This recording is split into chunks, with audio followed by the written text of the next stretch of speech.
Here we go again. Yet another video about Karl Marx and his ideas about capitalism and communism. Well, no. There's something called the diet book principle. It goes like this. Why would you buy a diet book from an author who is obese? Seriously, think about it. If the diet book worked, why is the author so fat? So before we accept that Karl Marx is so good with economics and such a champion of the working class, shouldn't we first look at how Marx handled his own money and how he personally treated members of the working class? Just a bit of a wild idea there. Being an Aspie, to me it's obvious that Marx was one of those people who believed that human nature is what we would call today a social construct. And that belief permeates all of his ideas. Keep that in mind because it's key to understanding why communism carries with it the seeds of its own destruction. In Marx's terms, this is a contradiction. Thus Marx believed that human nature did not and could not be an obstacle to the establishment of his communist utopia. So let's have a look at Marx the man. Before becoming a revolutionary, Marx started out as a passionate Christian and a bit of a poet, focusing his poetic efforts on two subjects, his love of the girl next door and world destruction. He was a prolific writer and great polemicist, where his apocalyptic poetry resurfaced as an intense pessimism about the human condition. From his writings, personal letters, and the letters of those around him, we know that Marx, as a person, was violently anti-Semitic and extremely racist, even for his own day. He had a bad temper, he was fat from consuming mass quantities of spicy food, he was an alcoholic, and he was surprisingly lazy. But the trait that stood out the most to those around him was that he smelled bad, because his personal hygiene left a lot to be desired. Marx and water seemed to be deadly enemies. From early on, Marx displayed an intense hatred of usury and moneylenders, possibly because he himself was wildly incompetent with his money, when he actually had any.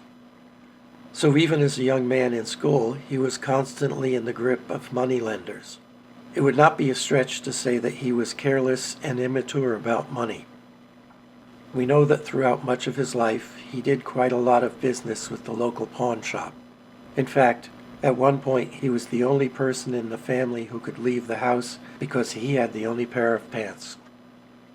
Marx never had a job. Ever. He made money through his writings and revolutionary activities, and from leeching off everyone around him. Everyone.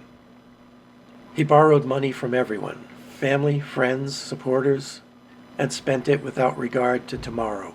Then he would act astonished and get angry when the bills with significant interest became due, and the people he borrowed from would have the temerity to ask for repayment. No wonder he focused on the charging of interest in his monumental work, Capital. His borrowing money from others was not just an occasional practice. He had a pattern of living off loans from friends and gouging periodic sums from his family, and never repaying anyone. His reasoning was that his family had a moral duty to support him in his great work, and should be thrilled to support his genius. So it should come as no surprise that he sincerely believed that a great genius, such as himself, should be above the need to have a job. Eventually his family got tired of him living off of their hard work and cut him off completely, as did his wife's family and some of his friends. You have to remember that despite his inability to deal with money, between Marx's family, his wife's family, financial support from his partner Friedrich Engels during the latter part of his life, and what he made from his writings, Marx had enough money to live on. In fact, at no time did Marx's actual income fall below 3 times the income of a skilled workman. Yet he was constantly in debt or in hock. now with respect to the working class. Despite being given multiple opportunities to visit factories, mills, mines, and other places of work, Marx repeatedly declined the offers. It's on record, for example, that his partner Engels invited him to a cotton mill, but Marx said no. He also declined to discuss practical aspects of capitalist finances, including, on multiple occasions, when he visited his uncle who founded the Philips Electric Company and understood capitalist finances from personal experience, or for that matter, even with Engels, who was a factory owner. Moreover, a number of times he described working-class individuals as uppity. Looking at his writings, it's hard to ignore the fact that he had a very high opinion of himself and a very low opinion of the working class. So Marx never actually investigated working conditions for himself, although he had plenty of opportunity to do so. And he did not learn anything directly from working men who had personally experienced working conditions in the real world because he avoided anything to do with them. What this all means is that he was not an investigator, despite pretending to be motivated by science in his analysis of economics. He cherry-picked facts that supported his pre-existing, quasi-religious belief, but never tested any of his theories in the real world. One of his more despicable traits was that despite the fact that he railed so much against the exploitation of the workers, he himself shamelessly exploited anyone and everyone who he could exploit for personal gain, including members of the working class. At one point, Marx and his family were thrown out of their apartment and their furniture sold to pay the butcher, the milkman, the pharmacist, and the baker. Marx took stuff from workers and didn't pay them until he was forced to. But it gets worse. Marx's wife had a maid who stayed with her after she was married. The maid earned her keep, but through all the years she was with the family, until the day she died, she never received so much as a penny for her work. Not one penny. Even in his staggeringly long book Capital, where he gave example after example of workers being exploited, not once did he mention a worker receiving no pay at all. Marx himself, however, did just that. In short, Marx denounced the idle bourgeoisie exploiting the workers, while he himself was one of the idle bourgeoisie who, for at least the last third of his adult life, was living off the financial support that Engels had got from exploiting the workers. On a personal level, Marx went light years beyond being a mere hypocrite. He practiced in his personal life everything he denounced in public. He was a predatory monster, a leech, a parasite, who exploited everyone and anyone around him, to the point where he drove most of them away.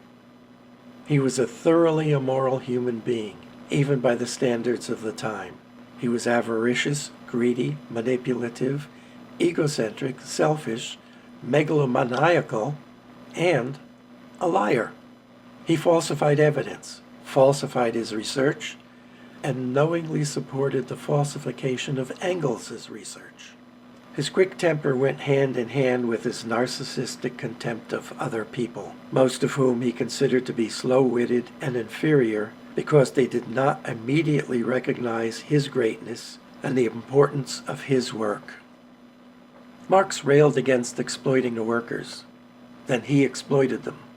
In fact, he didn't just exploit them, he routinely stole from them. He railed against usury, because he refused to lower himself to work, but didn't have the money to support himself in the aristocratic lifestyle he wished to live. Worse, he didn't care when others paid the price for his desire to live off the work of others. 3 of Marx's children died because he couldn't be bothered to handle his money prudently.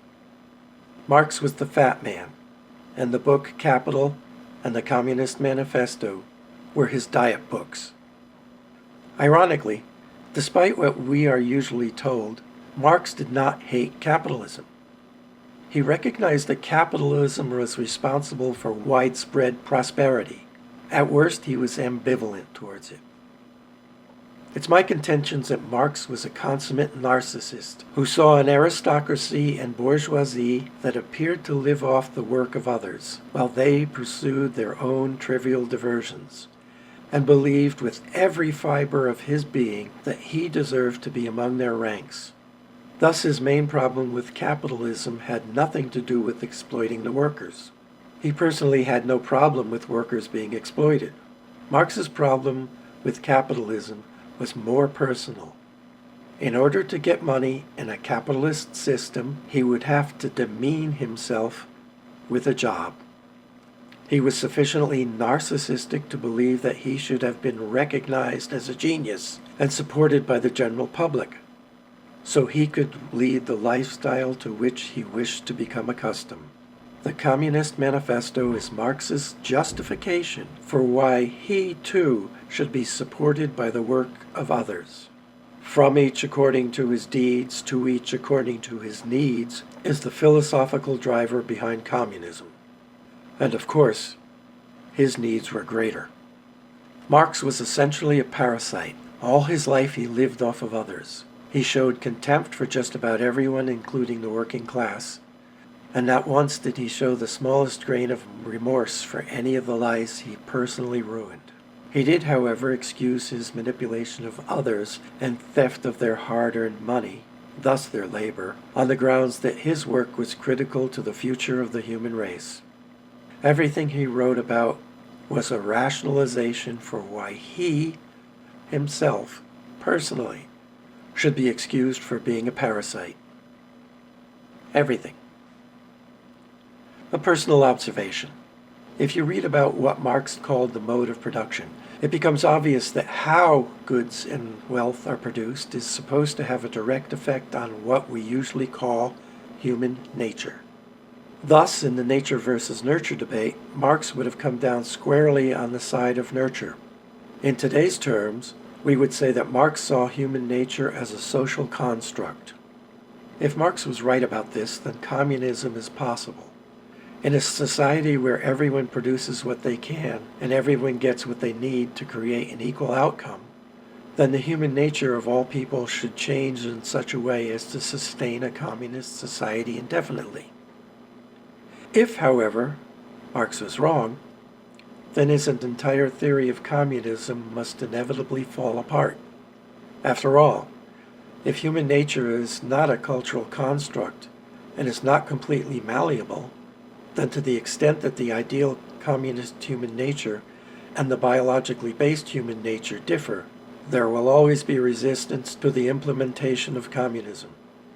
And to the extent biologically based human nature differs from communist human nature, force must be applied to make people conform. And that force must be applied continually to make communism continue to exist.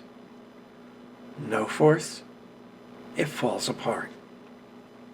The problem communism supporters must face is not that real communism has never been tried, but that it has been tried repeatedly. To me, this is the single greatest reason communism and socialism, that is, communism light, inevitably fail. A final observation. If you don't like capitalism, and it does have its flaws, you'll have to come up with something new, something that takes human nature into account, something that actually works. And you'll have to pinpoint real flaws in capitalism, because the fact that, like Marx, you believe that you should be able to live off the work of others is not a flaw.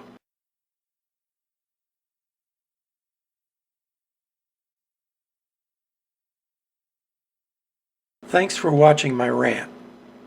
My goal with these videos is to present the world through the eyes of an Aspie.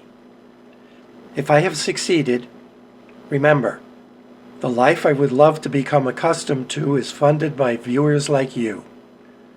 Unlike Marx, I have no trouble admitting I'd like to live like an aristocrat.